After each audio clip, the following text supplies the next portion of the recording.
Hey guys, got a new car in, and this customer, not a regular customer, new to new car details actually, was referred by a final inspection customer, and had a few questions about the job and what we would do during the detail, exactly what is happening, and getting a lot of this lately. So I just thought I'd better explain what the detail stick does anyway during a new car detail. So of course we start by washing the car, bring it into the wash bay and spend as much time as necessary. You cannot spend too much time in here. Usually it doesn't take more than an hour, but you really cannot spend too much time in the wash bay preparing the car. The more prep you do and the better that foundation, the more time you save when you finally get it into the workshop. And it's just easier to do when you can make a mess and use as much soap as you want and just flush it away. It's very, very easy. Once it's in the workshop and you have to work dry and clean, things tend to take a little bit longer. So we do as much as we can in here to prepare for that. And then we have a look at what we would need to do. And this one's actually not a very good job. The dealer has done a very poor job. There's this. You can see this little line, this thin line that goes across here. That's adhesive that's been left behind, and we'll remove that with I'll probably use Cleanse Strong for that, which is a chemical decontamination process. Here you've got a ton of actually doesn't look as bad on video as it does in the flesh. Let me see if I can cut exposure down, and it's not really helping, but that is very, very, very white and bright, and it's just everywhere. Very, very, very amateurish job. The whole car is like that. You'll find bits and pieces just everywhere.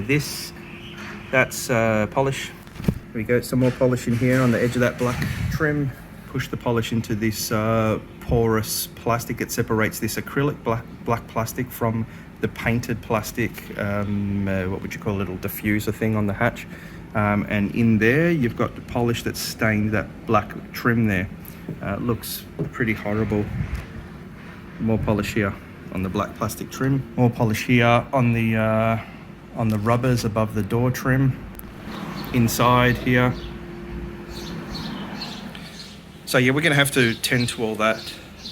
Most of that is chemical decontamination, just using a cloth and a chemical. We like using final inspection Cleanse Strong, and does a very, very good job of removing this kind of stuff without damaging everything. It's efficient.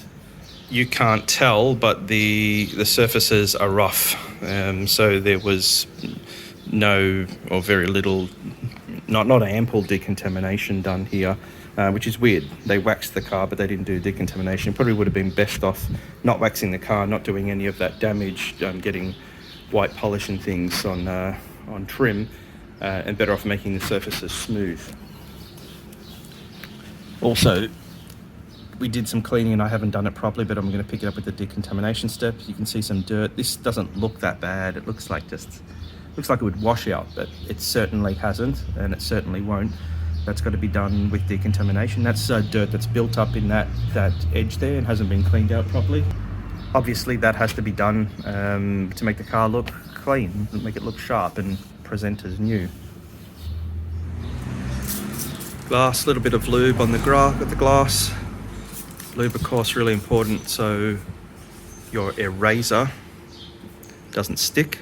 Now, if I was doing this by machine, I'd probably do it inside. This car is rough, but not too rough, it's not too bad. So I'm just going to go over the main areas by hand.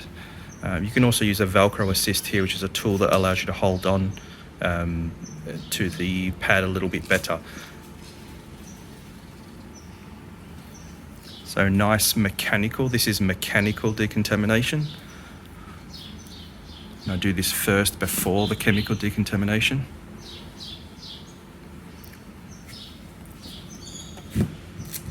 I've gone over and over many times before as to how important it is to decontaminate, especially windscreens.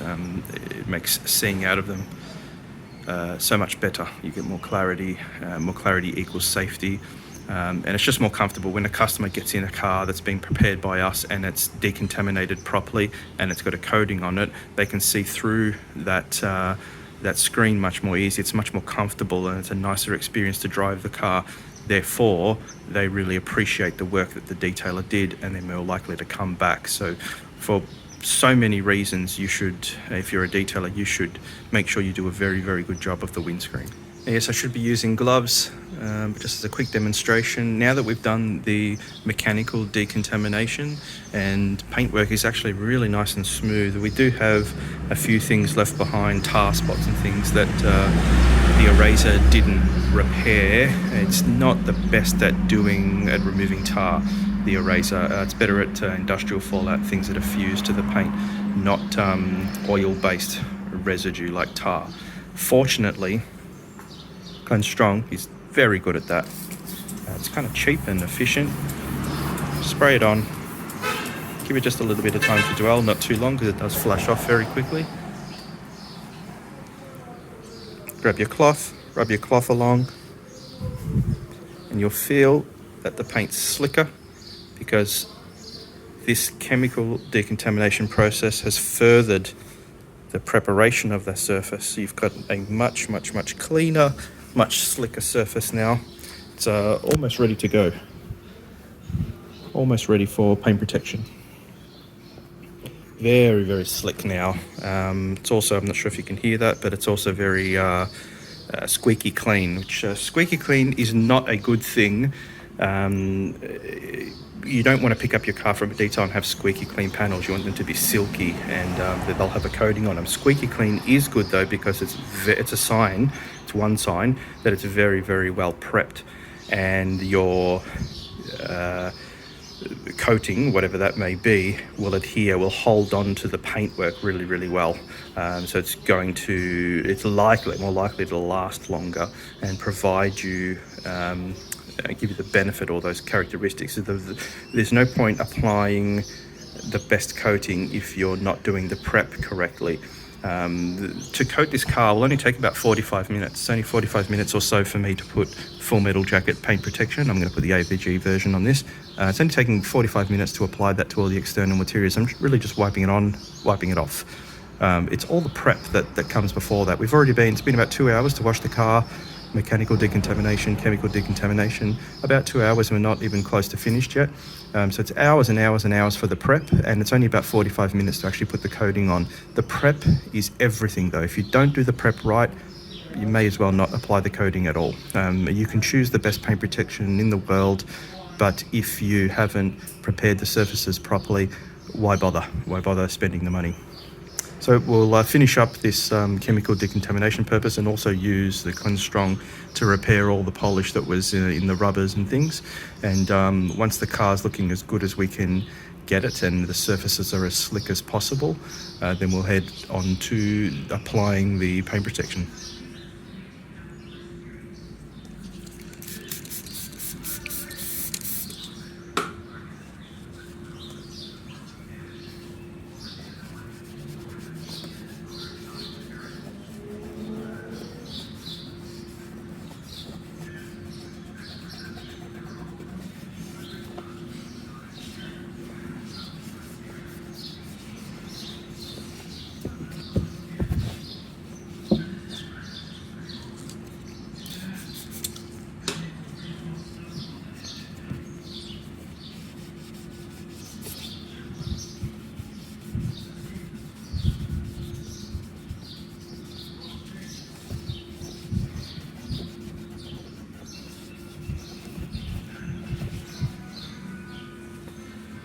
Here we go, our polish residual is gone. We've solved that.